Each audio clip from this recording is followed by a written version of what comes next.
Now we're live.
Because I still have like painting and stuff that I have to do outdoors.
Welcome to day 3 of Digital Transformation Week. Glad you could join us. Today, we'll be focusing on security and emerging technologies.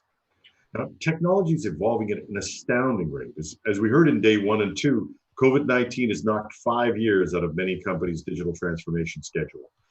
I used to say digital transformation happens at the speed of security. Apparently, I was wrong.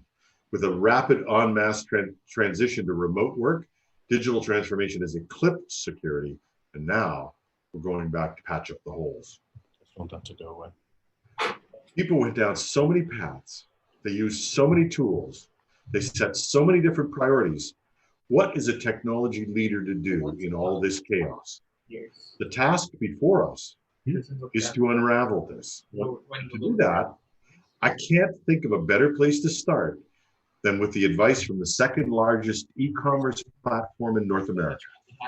Shopify provides the technology for entrepreneurs to set up a store and sell their products online. They help from the visible end of the website to the processing capabilities necessary to add stock, track inventory, and to complete sales.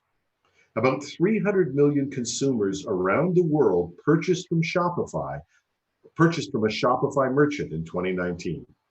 It's a true Canadian success story, and at the heart of its IT team is the company's ever upbeat Vice President and General Manager, Lauren Paddleford. Of eclectic tastes, he's a champion innovator, an esteemed digital transformation commentator, a space and physics junkie, an amateur DJ, and of late, someone with a great deal to say about racism. Ladies and gentlemen, I give you Lauren Paddleford on how businesses and the retailers he knows best can keep their head above water while pursuing both digital transformation and their business goals. Good afternoon, everybody. My name is Lauren Paddleford. I'm the Vice President and General Manager here at Shopify. And before we jump into the main part of my presentation, I thought I'd just give you a couple minutes background to orient everybody as to who Shopify is and what we do for entrepreneurs around the world. Shopify is the retail operating system for some of your favorite brands. We power over 1 million businesses in more than 175 countries around the world. We're headquartered in Ottawa, Canada, and we have over 6,000 people around the world in over 15 offices. Over $172 billion has been sold using the Shopify platform. If you were to take all of the sales of our US customers that use our platform for their online stores, Shopify would be the second largest online retailer in the United States, ahead of eBay and Walmart. And in 2019, nearly 300 million consumers worldwide purchased something from a store running on our software. My role at the company is to lead what's called Shopify Plus. Most people know Shopify for its help with entrepreneurs, small businesses who may have started up today or early in their journey in entrepreneurism. At Shopify Plus, we manage the 7,000 largest customers on the platform. These are businesses that are in hyperscale going around the world. Our largest customers have over $1 billion in sales on their online stores and represent customers all over the world and brands you've heard of, like Staples Canada, Leon's and the Brick, Allbirds, Fashion Nova, and many, many more that are reinventing retail every day. But I want to switch now to the topic we're all here to talk about, which is COVID and its effect on a digital transformation.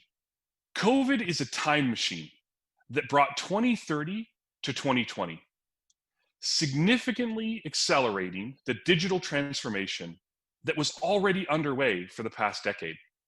Companies who believed they had a few more years to make the transition online and to get ready for a new consumer space are realizing now that they may only have months to totally transform their companies and re-engage with the world and their customers in a completely new way. Consumers who are used to going to physical stores or going out into the world rapidly transitioned to an online space and a world where meetings like this over digital experiences became the new norm.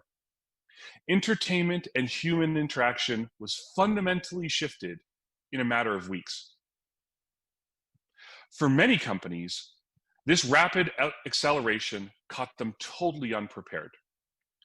Companies still using technology built in the 1990s and relying on business processes designed for another decade found that they had no answers to this rapid change in the new world we all live in. They now find themselves struggling significantly to engage with their customers, set themselves up for the future, and be leaders in this new normal. Nowhere was the effect of COVID maybe more impactful than in retail, the space Shopify supports most directly. April 2020, according to many economists in Canada, was the worst month for the Canadian economy ever. StatsCan reported retail sales dropped by a quarter in a single month. That is a huge impact on well-established businesses and on our everyday lives. We are all consumers. We shop on a regular basis. This fundamental shift in how we go about our lives was so massive, it's sometimes hard to even comprehend. As consumers found themselves isolated at home, they flocked online to find that most of the brands that they were interacting with, the brands on Main Street, the brands in the malls, were nowhere to be found. And if they were online, the experience that they have created were not ready for this digital by default experience. This left consumers in the lurch, looking for new sources of the products and services they're so used to buying. And incorrectly, what we found that was consumers wanted to buy. Everyone was worried that suddenly consumer demand would dry up. In fact, we kind of saw the opposite. Some industries, food and beverage, necessities, work from home, skyrocketed. Others faced challenges like fashion and the more discretionary spending, but even they saw an interesting shift in consumer behavior. COVID immediately created a trifurcation in retail between the legacy, physically dominant retailers who were overinvested in retail footprint and underinvested in their digital experiences, the consumer packaged goods companies who had been completely reliant for decades on their channel as their only means of interacting with their consumer, and the digitally native companies who grew up online, built experiences tailored to their customers, and were nimble and could pivot to the new world they now faced. These three types of companies experienced very different COVID effects. We can see this when we look around and read the news and talk about the retail apocalypse and the closing of stores, the reduction of physical footprint of retail, the closing of malls, and the skyrocketing advancements of online technology and online retailers. For those that were ready for this digital first reality, COVID-19 created a huge opportunity. In the 8 weeks between April and May, online sales as a percentage of global overall retail sales grew as much as it did in the last 10 years. I'm going to say that again because it's a mind-boggling statistic. Online sales as a percentage of retail grew as much in 8 weeks as it did in the previous 10 years. This is a fundamental reset of an industry and a huge opportunity. This sudden surge of the entire world sitting at their computers looking for people to buy products from put a magnifying glass on companies who were prepared and put a fire under the companies who weren't.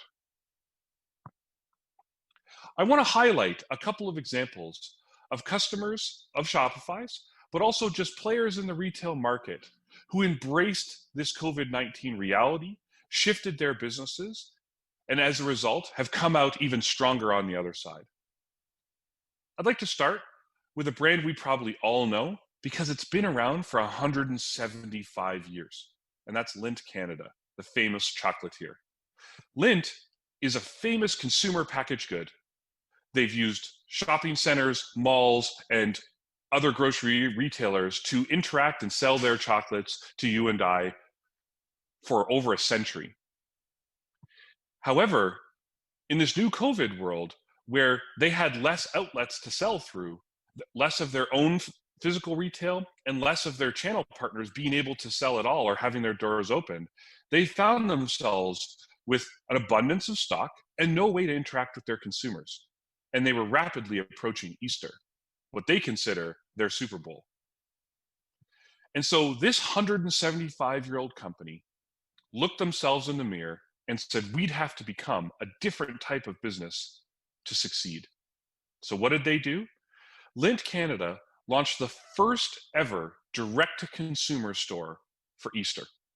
And they did this in 5 days. I'll say that again. From the time they signed a contract to the time that store was live, selling chocolates directly to a consumer took them 5 days. Why? Because they were nimble. They understood the simplicity they were trying to accomplish. And they worked really hard to reinvent themselves in a way that consumers would engage with and be excited about. As a result, they sold a lot of chocolate, delivered it to the homes of their consumers, and delighted those consumers with the ability to interact directly with that brand. Another example of a legacy retailer, a big retailer we've probably all shopped from at one point or another, who has fundamentally shifted its brand and its position in the digital ecosystem, and that's Staples Canada. In the last couple of years, Staples as an organization worldwide went through an acquisition by a PE firm. And what used to be an amalgamated company between Staples Canada and Staples US became two separate entities with their own strategies. Staples Canada got a new CEO and chief digital officer who were convinced that they would have to fundamentally change the brand and the way it interacted with its consumers to survive and thrive in the future. So they went on a campaign, which we've all seen, changing Staples into the brand that now is supporting small businesses in a more inclusive way. But then COVID hit, and this predominantly physical retailer had no physical retail. They had been working with us at Shopify for about 18 months beforehand, transitioning to a digital first environment, being prepared, interacting with online sales in a different way than they ever had before. And so when COVID struck and they shut down the stores, this focused all of that retail transaction on their brand new online store. And what happened? It scaled. They had Black Friday level traffic every single day for 30 days. The website performed, they could engage their customers, and they iterated even after that, looking for opportunities to enable buy online, pick up in store, letting their customers know that there were multiple ways they could interact. They rapidly had to learn that what they had relied on for a long time, their big physical presence, was no longer an option to keep their business going. And Staples has thrived throughout this, both doubling down on their brand and their commitment to small businesses and businesses in Canada, and ensuring the experiences online are very high quality and tailored to the consumer. And then the final approach is a brand you may not have heard as much about, but has also embraced this digital by first reality and thrived throughout COVID. And that's 437. 437 is a brand I kind of really love. It's founded by women and women of color. This swimwear brand has attacked a market that has been traditionally sold through department stores, and they've gone direct to consumer and online first. And they've done this by focusing on their customer, by focusing on diversity, and by focusing on the quality of their product and the community they're trying to build. This has allowed them to create a larger and larger voice and interact with and innovate based on direct feedback from their customer. And so when COVID hit and we started to approach summer, They embraced this by setting up funds to help other entrepreneurs who are struggling in times of need, by engaging with their community and what they could do to support them, and continuing to optimize and focus on the digital experience they were creating both online, in social media, through various channels, and with their community that was so strong and so excited.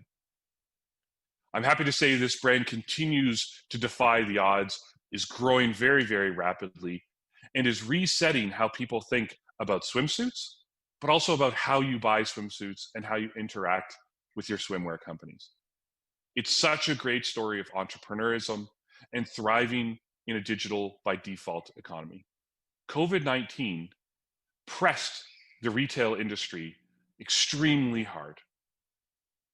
And retailers, large, small, physical, digital, direct to consumer, wholesale, and other, all had to learn lessons much faster than ever before.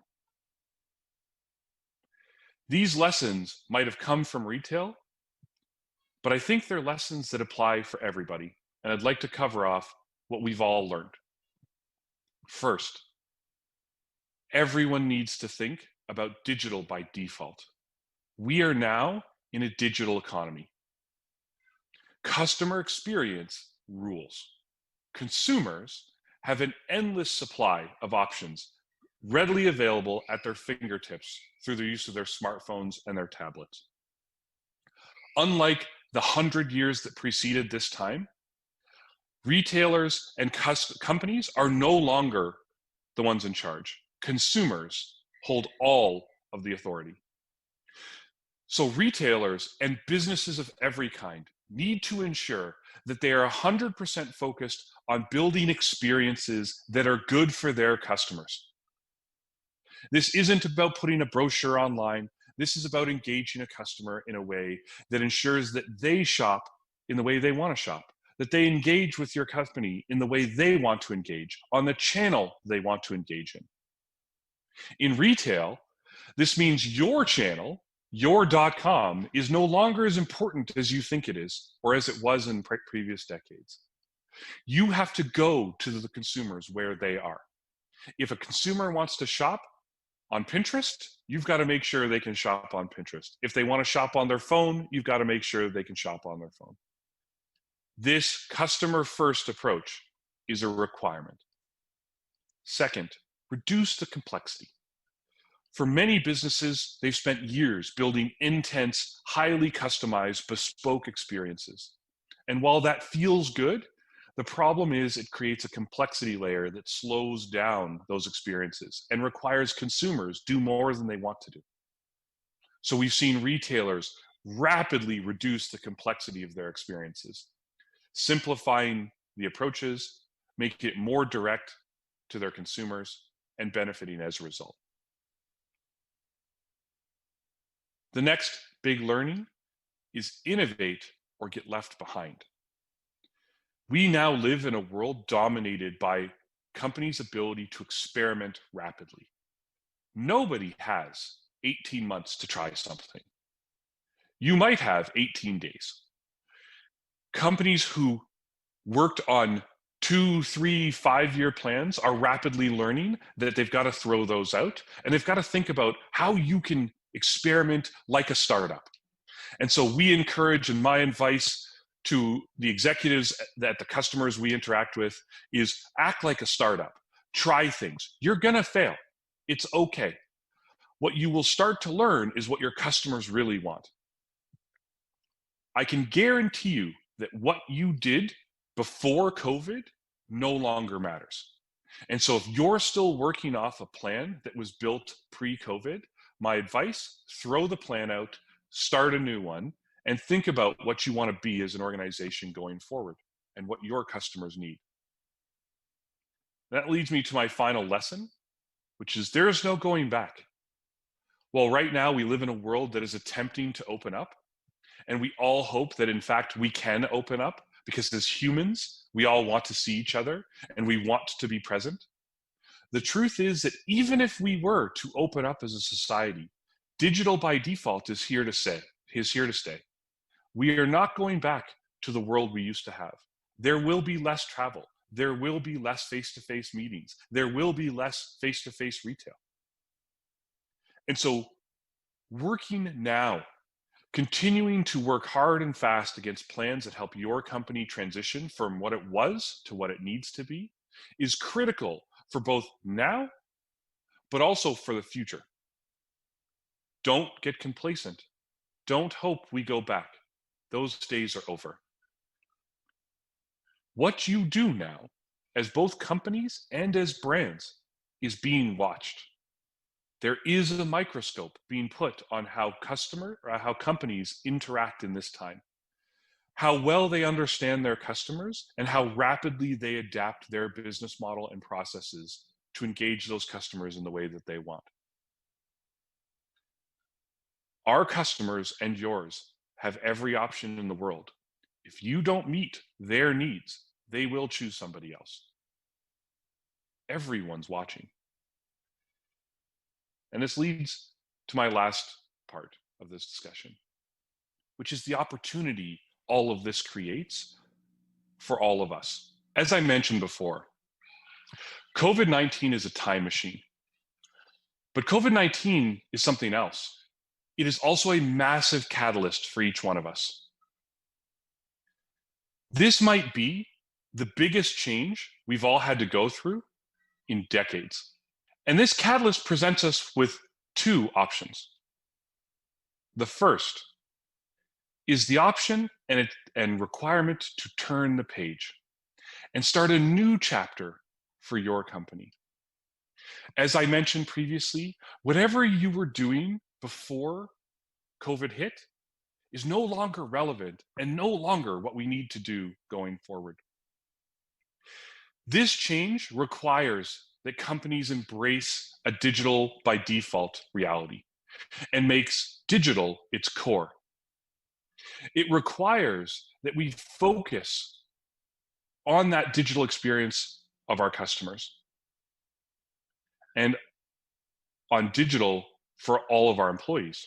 And here's the second option, is get left behind. I wish there was more than those two options, but we've already seen this happen. We've already seen in the last 100 days that COVID has changed the trajectory of organizations. Those who adapted have thrived. Those who haven't have failed. This will continue because there's no going back. But I think this is where the opportunity is. And especially for the group at this event and those of you watching this presentation. You have been the transformers in your businesses for decades. The leaders who have brought your companies into the future over and over again. When people think digital and technology, they think about this group. And so it represents a huge opportunity for you as leaders and in your careers to once again stand up and say, I will drive this forward. We together will take you into the next generation of your businesses. It's time to write a new chapter. You're the only group who can. Nobody else inside the organizations has the experience with technology that you do to make this happen. And it's imperative that it happens. Your boards are watching. Your CEOs are watching. But most importantly, your customers are watching. What happens in the next 6 months in each one of your organizations will be the defining moment for the next 20 years. So my question to all of you is, this is your time. What are you going to do with it? Thank you all for taking the time to join me today. I hope any of what I've said has been helpful, and I hope that I get to watch and maybe even participate in the transformations you will drive within your organizations. This is your moment. Thank you.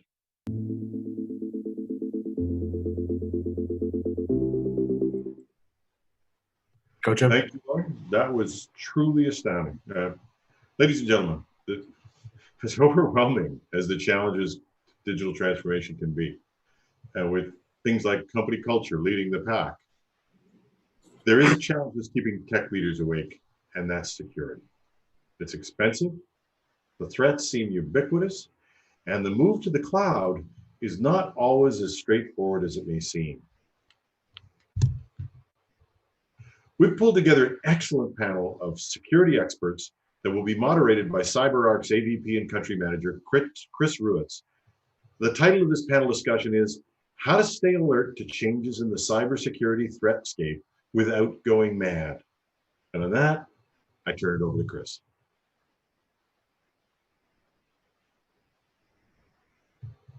Thank you for the introduction, Jim. And I'm thrilled to be here today monitoring this great panel discussions with yourself and IT World Canada.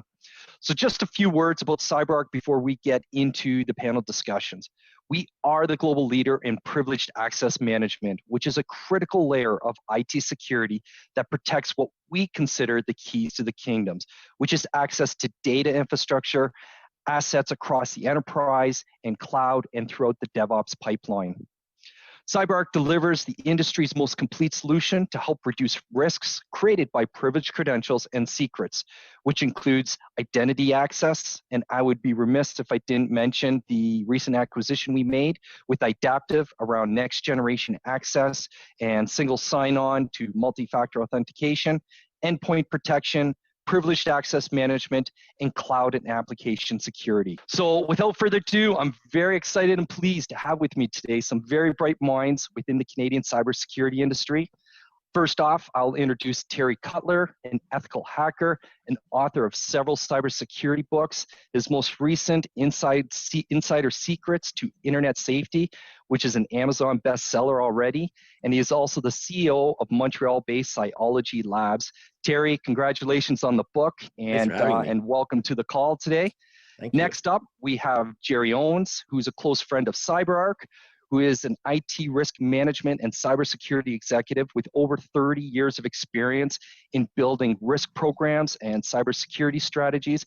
I have personally had the experience of working with Jerry over the last 12 months, and it's been definitely very insightful on my side. Jerry, thank you for joining today's call. Thank you, Chris. And last but not least, we have Kimberly St. Pierre of Tanium, one of Vancouver's highly regarded cybersecurity professional who finds time to help out with BC Aware, which is a great event that we actually helped support over the last few years, and she leads tech. So Kimberly, thank you for joining us today. Thank you for having me. Thank you everybody for your time today. So let's get started and talk about cybersecurity landscape. And it's safe to say there's no shortage of information that's out there today. And I'll kick things off. I read a blog a couple of weeks ago from Tanium. It was called The Evolution of Business as Usual. And the comment, we've seen 2 years worth of tech adoption in 2 weeks, has really resonated. And when I look at organizations and the struggles and difficulties that they have in monitoring the threats today, how much more difficult is it in the new remote working environment that the pandemic has forced us into? And Kimberly, I'll start off with you on this. Sure. Thanks, Chris. So I think with the remote environment, there's certainly a lot more blind spots and visibility gaps compared to your traditional corporate environment. And when you think of an example, you've got employees working from home, but you also have their families that are using the same network. So you might have parents and children all on the network together. So that could mean things like gaming systems, your Google Home, your AWS Alexa, home monitoring systems like lighting, temperature control, etc., plus your corporate laptop. So when you think of what's changed and what risks are on that environment, there's certainly a lot more blind spots than there was previously. Absolutely. And Terry, do you have anything to add to this? Yeah, so in our MSP service, we are seeing a ton of false alarms. Things like usually employees would log in 9 to 5, right? But now with this remote work, they can log in whatever times they want. So I'm getting alerts like, hey, Jim usually logs in 9 to 5. Now he's logging in at 3 a.m. It's just normal. We have to go back with the customer and see, to validate if this is true or not. And going back on what Kim's mentioned, we're seeing a lot of employees that are using their corporate laptops, but the kids are also using it as well. And in the last month and a half, we actually had 6 customers hit with ransomware because they came in through remotely. And so our IR team had to be deployed to help clean this up. And it's very, very tough because with COVID, you can't go on site. So we have to do the whole thing remote. and they don't take into consideration these risks are real. Absolutely. And Jerry, I'd love to get some of your insight working for large financial institutions. This has been a definite shift within their business too. Yeah, I think both Terry and Kim have kind of nailed some of the exposures that you see within the remote workforce. I think one of the areas that this has probably taught the industry is that it sort of extends the reaches of what we used to consider awareness and training, because clearly the organization has continued to build infrastructure at the back end to ensure they had the right series of either VPNs or encryption or some level of secure connectivity to the remote workforce. I think part of it, to complement what both Kim and Terry said, is an ability to provide that type of awareness and training to understand the risks that you're exposed to working out of your home and out of the living room, and the family having access to the same technology you're using to gain access to sensitive data within your company, and more importantly, the type of configurations or network parameters that need to be considered when you're building out this type of remote access. Another question I have, in IT World Canada's recent Canadian CIO census report, data security and privacy remains the top concern amongst Canadian CIOs. So how does a company monitor and understand the new threats that are emerging when their focus is running on the business? Jerry, I'll start with you on that. Thank you, Chris. I think one of the things that's important is for organizations to continue understanding the fundamental of their key security and IT risk framework.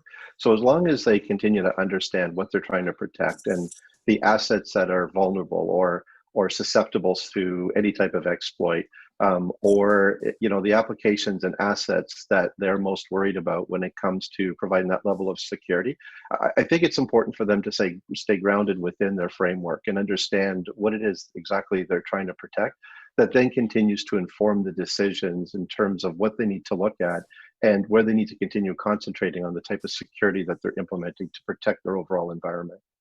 Good advice. Terry, anything to add on this? Sure, yes. I'm finding a lot of companies are protecting their networks like they protect their home, right? You think that because they have antivirus, they got a firewall, they've got very other traditional technology, that they're safe. But they don't realize that once the hacker bypasses this traditional security, they have no detection systems in place that's detecting that there's a breach going on. So that's why hackers are staying in your system for 6 to 18 months prior to being detected. And then if they do get detected and they are collecting breach data, they can go back and say, oh yeah, we got hacked like 9 months ago, but no one's monitoring their system. All really good insights. But do you feel businesses truly understand how vulnerable they are? Obviously, with this risk of moving people working remotely more now, do they understand the true vulnerabilities that they have? And also, when is it a good time to bring in ethical hacking or red team and blue team type options to take a look at to see how exposed you are as an organization? Terry, I'll start with you on this. Love the question. So what we're doing, whenever we do these what's called a report card audit, we're finding so much basic IT problems lingering in their environment that they're not even aware of. Things like they have employees that left the company like 2-3 years ago and their accounts are still active, and or they have a very bad patching system in place. So a lot of times when we come in with a quote for a penetration test, usually the customer freaks out and says, well, no, I have an IT guy, we got it handled. But you have to understand that IT is kind of like your family doctor, right? Would you ever ask your family doctor to perform laser eye surgery on you? And most likely they'll say no. And that's where an IT specialist will come in and complement the IT guy, because we're going to find things that they didn't do properly, like securing their backup solution. So if they ever got hit with a ransomware, it's going to encrypt that backup. So we need to do these audits and find these misconfigurations in place. And if the IT guy is not providing daily reports or weekly reports to the executive team about what's happening in their environment, they're going to be missing something very, very critical. Kimberly, I'd love to get some of your insight with your organization, obviously dealing with endpoints. This is probably a key area where you see a lot of discussions. A lot of organizations, they just don't know how vulnerable they are. We talked a little bit earlier about blind spots and some of those gaps becoming larger. And when you think of gaps, I like to think that in sort of 3 areas. So you have your visibility gaps, which really is not understanding what the threat landscape actually looks like. So really understanding, for a simple example, how many endpoints do you have and where are you vulnerable? The second area would be the resilience gap. So when you think of IT leaders not really understanding, where those vulnerable systems are, and then the challenge of trying to use traditional tool sets with not a lot of automation or integration, they are even seeing more blind spots and seeing more areas where they just didn't have any insight into previously. And then the final third area of a gap would be like accountability gaps. When you think of from the board level to senior executives down to VP, director, some of the analyst level, and there's often a lot of friction between IT operations and the security teams, and that's not because they're bad people or they're not working very hard. This is traditionally because they're using legacy tool sets with not a lot of integration, as I mentioned earlier, but it's more so around the workflows and the processes that they really need to change to be keeping up with the sophisticated attack methods and efforts. So the next one is near and dear to my heart. And when I look at all the industry analyst reports, it's common knowledge that 80% of all breaches involved a stolen or misused credential that's out there.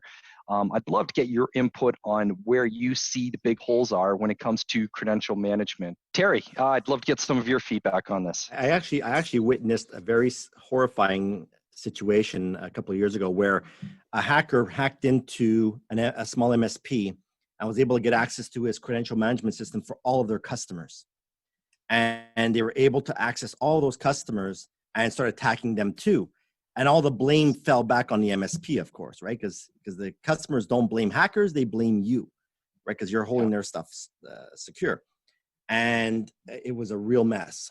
And a lot of times people don't understand how to create, first of all, almost unbreakable passwords, right? People are still using the John 123 passwords, which drive me nuts. So every time I do a penetration test, I crack these codes. I'm like, how on earth is this guy still working here with this code? And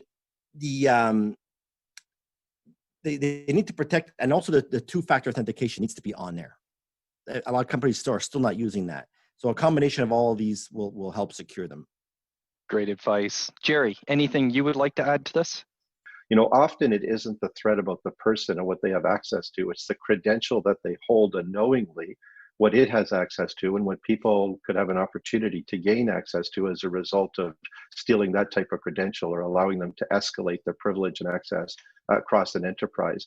And I think if you combine governance and making sure there's strong accountability across the organization, and I cannot stress that enough, against the backdrop of having the right security controls and monitoring in place, then you probably stand more of a fighting chance to be able to mitigate those types of threats that Terry just walked through. And it's not just hackers, right? I mean, they don't realize that these hackers could be their own employees. Like, look what happened to a financial firm here in Quebec, right? One guy had too much access and pulled down 4.2 million data points, right? So everybody's social insurance numbers, credit card information, everything they need to rebuild someone's identity was taken by one person. So a big key word out in the industry today is frictionless security, and it's an ideal situation, but how do we make sure security doesn't get in the way? We always hear how does security is getting in the way, but with frictionless security, how do we assure that security is not the block of this initiative? I think they have to understand that security is not about convenience, right? They need to understand this, and the employees need to become a little bit more tech savvy. So I see a lot of companies that are like, well, I don't want this two-step verification because I have to get prompted 2-3 times to enter my stuff. It doesn't matter. The moment you get breached, okay, this is going to be the only thing you're going to be thinking about is how do I get my business back up and running, especially if you're hit with a ransomware. Yeah. So, and you bring up a good point there too, saying that the general user needs to become more tech savvy. But is there a disconnect, do you think, today between the language of security and the language of business? And if so, how do you bridge that gap? I guess, Kimberly, I'll start with you on this one. One of the comments that either Terry or Jerry had made was a better understanding. They do need to take ownership and up their game. So whether you're in a leadership level or more frontline, you could be in a different business unit completely outside of IT, but start to get an understanding of what it means to be secure. What does secured by design mean? What does, there's great resources from SANS, Deloitte, PwC as an example, that just from a business perspective, they can start to read and educate themselves and understand. And that's a really great starting point. But until there's more communication and appreciation and understanding between IT and security and the business units themselves, they're going to struggle. I've always had a bit of an approach that said you're likely going to get more awareness and understanding with risk-based facts than you are with fear-driven prophecy. Because if all that you can tell them is that it's going to be bad and you're going to get hacked and you're leaving the organization vulnerable, as opposed to looking at their business processes and helping them understand how these types of processes in various ways could create exposures, and that the security team is there to help enable them, that they can work out a solution that will make it possible, but perhaps that particular process or procedure may in fact have to be adjusted. And the more that they understand that, the more likelihood you're going to have partnership when it comes to trying to manage better security within your organization. Obviously, size does matter when comparing organizations and the support for security programs. And smaller companies face the same security challenges as larger companies do, but don't have the resources to draw on. So my question is, are cloud services or security as a service type options help minimize the problems for smaller organizations? Terry, I'll start with you on that. So it's like going back to your point where you mentioned about these firms. The biggest comment they have is like, oh, we're small fish, no one's going to want to hack us, right? But they have the biggest problems of them all. You know, they're the biggest target. They don't realize that hackers are actually leveraging them to attack another company, so they're using them as a jump point. So if they're not properly secure, they're going to run into these issues. And Kimberly, do you have any insights onto this? I'm sure you're seeing this trend within the business you guys are working with. My advice really is, I do think there are some really reputable companies that deliver fantastic security services. And I think if you're a small company, you should really consider leveraging those partners. I think focusing on your core business as a small company is critical. And that's really going to allow you to focus on driving your revenue and reducing your risk profile in a much more effective manner. The other thing is, again, that you do need a solid understanding of where your business and security risks are, but don't try to solve them yourselves. I am a firm believer that leveraging partners and companies that do that is a very, very good idea. And Jerry, I'd love to get your input on this, because your background coming from a larger company where the perception is you have all the resources, and now you're in discussions with smaller organizations on, I don't have the resources. How do I draw on some of the knowledge and expertise out there? Are you seeing this shift with cloud services helping out smaller organizations? There is a big shift, and I think that's because there's a perception, and perhaps an accurate perception, but a perception that it delivers better scalability and better, better cost investment ratios when it comes to not having to build that type of infrastructure within your own data center and relying on a service to help deliver on those infrastructure requirements. My only advice is don't be caught by surprise. Understand your operating environment as you seek to move your services to cloud, because if you don't, then what you're doing is you're virtualizing your mess for less, and you're not really getting the advantage of a cloud-based environment in terms of the efficiencies it drives, and the security is going to be that much more difficult to be able to opine. Absolutely. And as I'm in discussions with CIOs and CISOs who are communicating to me that they are a cloud first strategy type organization, and one of the things that I always hear and I always ask is, do they understand the shared responsibilities between data security and the cloud service providers, and do they understand that who's responsible for what? And I know I posted something on LinkedIn a couple of weeks ago around that, but I'd love to get some of your input around the shared understanding when it comes to cloud service providers and the data security for the organizations. Kimberly, I'll start with you on this. So I think a great degree of discovery and communication and transparency during the beginning of their relationship needs to happen, especially during contract negotiations, because quite often things are missed and they're glossed over. And I think putting that into real life scenarios and examples, and giving an example of, hey, if this happens, you should be doing this. And then things like a responsibility matrix, for example, customers responsible for these things, partners responsible for these things. Just, I think the more transparency, the more clarity up front, the better. And if that's not happening, you're going to have very challenging situations going forward with between the customer and the provider. Let's be 100% clear about something. You may have outsourced your technology. You're not allowed to outsource your risk. And so no matter what happens, and no matter how much of your topology or your infrastructure you've sourced out to third party, if there is a breach or there's some type of security event within that information that you've now sourced at a third party, they're not the ones writing the apology letters to your customers. The organization that sources the data is responsible for the risk, and they need to understand that more so when they're sourcing out, when they don't have the visibility into the elements of infrastructure that they felt comfortable they were managing in the past. And that, I think, is a very clear distinction. You can outsource your technology, you do not outsource your risk. As we get things wrapped up here, just sort of want to get your input on one action item that you would recommend to the audience to take back to their teams. We'll kick things off with Kimberly here. You bet. So I think two things: education and communication. So really understanding what part you can play regardless of your business unit, regardless of your title. Security is everyone's responsibility, and the more knowledge you have, the better. And that's my biggest piece of advice. Well said. Thank you very much. And Jerry, over to you. Don't chase errant footballs. Make sure that you have a sound, solid IT risk strategy that allows you to prioritize the security investments you need to make to protect the right things in your environment. Otherwise, you find yourself chasing security events and risks, and you don't end up protecting the biggest risks within your own organization. Well said. And Terry. Yeah, two things for me as well. Awareness training, right? You need to understand who are the clicky people, like they click on things that are not, to me, links, get infected. The other one is get an audit done. So you can actually understand your real IT risks that are lingering in your environment. And don't always rely on your internal staff, because a lot of times you're going to need fresh eyes on your environment because they're too much on the day-to-day. So those would be my two takeaways.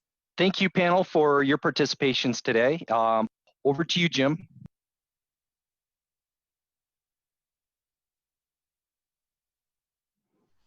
Okay, thank you, panel, for that was an incredible discussion. I've definitely made some notes and maybe even learned a thing or two. Who says you can't teach an old dog new tricks? Or barely middle-aged new tricks. Never mind. Anyway, let's lighten things up a bit with a quick quiz. Okay. As in the past couple of days, participating in our quiz is easy, but the questions will appear on the right-hand side of the screen, just below me, in there. So, and if you're in full screen mode, you're going to get out of full screen mode and just take a look below, right there, the bottom right-hand corner. Okay. So choose the answer you think is correct, and then you can compare your response against everyone in the audience as they appear live. You may get a cookie policy notification or something like that in advance of the first question. Just accept it, it won't appear again. God, I hate saying this, but okay. So first question: which one of these is not of the top 10 most dangerous cyber threats that public safety and emergency preparedness warned about for 2020? Is it zero-day exploits? Is it that mayhem guy in the TV commercials? Is it phishing? Or is it botnets? Now, which is not one of the top 10 most dangerous cybersecurity threats in there? Now, I start to see the answers coming in. And if you pick the mayhem guy, B, then you're right. He is not one of the most top 10 dangerous cyber threats from public safety and emergency preparedness. There you go. Next question. Which one of these technologies did IDC predict will become ubiquitous in 2020? Which one of these technologies did IDC predict that will become ubiquitous in 2020? Is it 5G? Is it an app to determine how much toilet paper you actually need? Stop hoarding out there. Is it the Internet of Things? Or is it blockchain? So in there, so take a second in there and we'll start to see the answers come in. And if you picked the Internet of Things, you got the right answer. Next question, we'll try question 3. Which one of these is not an emerging cloud computer trend? We're doing the negative thing here. So which one of these is not an emerging cloud computer trend for 2020, as predicted by Forbes magazine? So find the one that's not. Serverless computing, cloudless computing, increased application mobility between clouds, or D, workstations as a service? And yes, if you pick B, B is not a real thing, although I'm sure there's somebody out there that will be writing that down and that's good. We can make that a marketing thing. B, cloudless computing is not one of the emerging cloud computing trends for 2020. We got another question. We'll try one more in here. By 2024, what percentage of enterprise applications in Canada will be deployed in a containerized hybrid cloud environment? So which percentage of enterprise applications will be deployed in a containerized hybrid cloud environment, according to IDC? And if you know what containerization is, check us out at IT World Canada. It's a thing you really do need to understand. But in the meantime, just take your guess. Is it 20%? A, is it 35%? B, is it 50%? C, or is it 75%? So which percentage of enterprise applications in Canada would be deployed in a containerized hybrid cloud environment? And if you pick C, the answer 50%, then you agree with IDC. Good for you. And our final question, one more, and it's on that favorite topic, 5G. When do Canada's carriers predict that 5G will be in mainstream use? So we've all heard about it. When will 5G be in mainstream use? A, 2020, B, 2021, C, 2022, D, 2023. And if you pick the answer right after I bought my newest 4G phone, you probably got it right. No, the answer is 2021, B. Canada's carriers started to roll out 5G this year. So there's our quiz. Hope you had fun doing them. And it's time to do one more thing and time to hand out our last of our Digital Transformation Awards for 2020. Now, we've already seen some truly spectacular examples of digital transformation excellence. Now we get to see one more. Here's Neeraj Mithi, Senior Director, Solutions Architecture from OutSystems, to present the award for large private sector.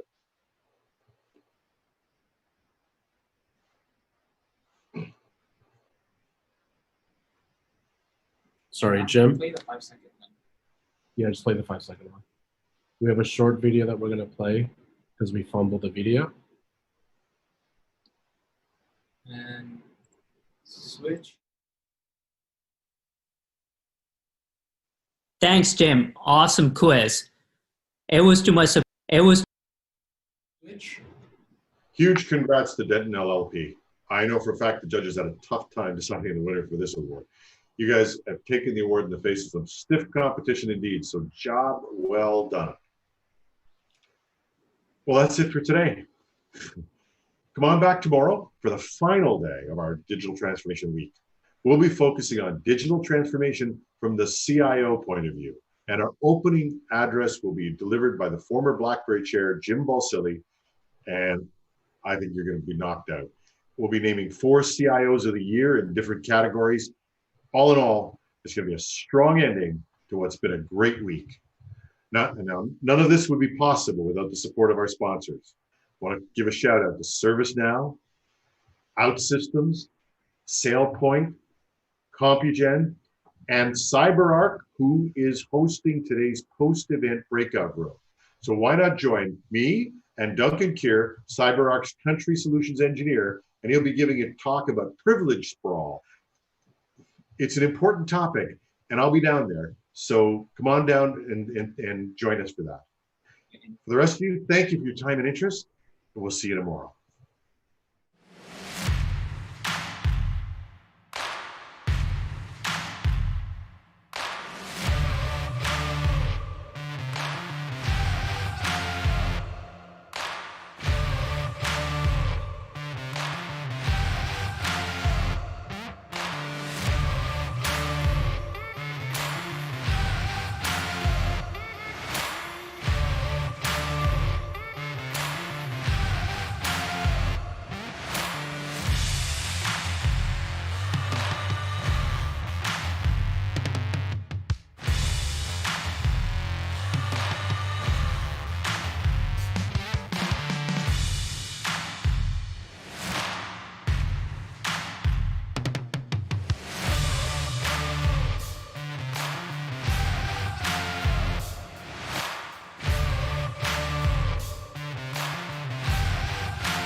feed show?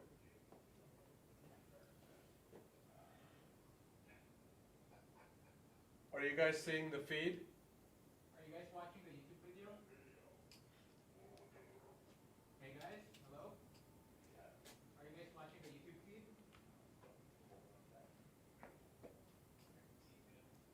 Just go back to the same site.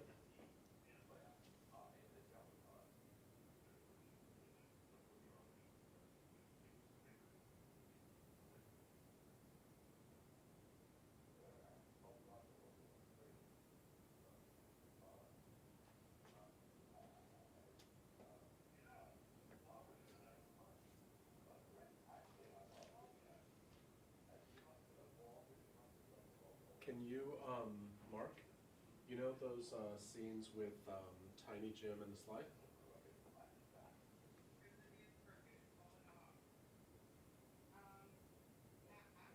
Yep. Yep.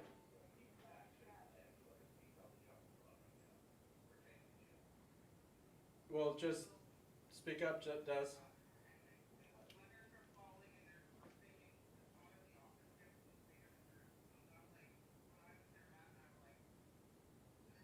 Yeah.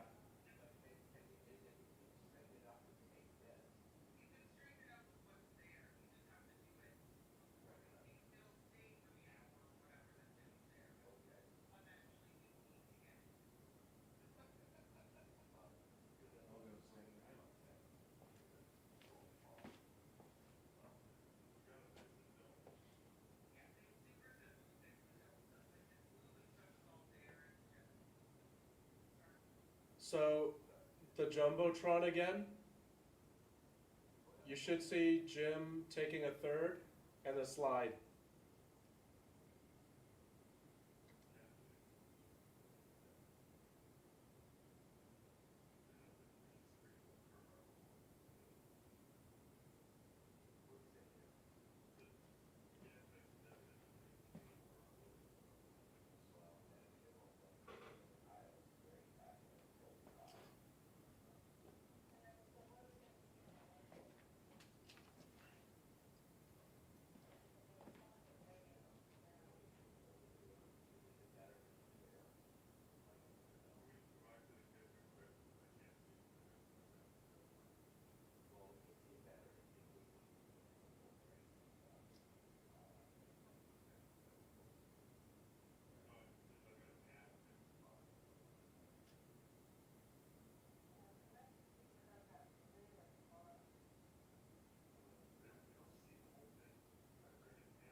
Hold on, Jim. Yours is probably catching up.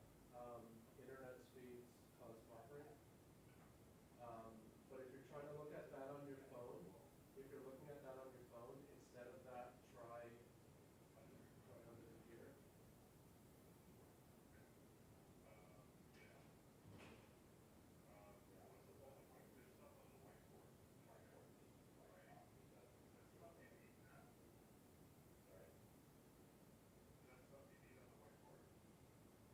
Some of it, yeah.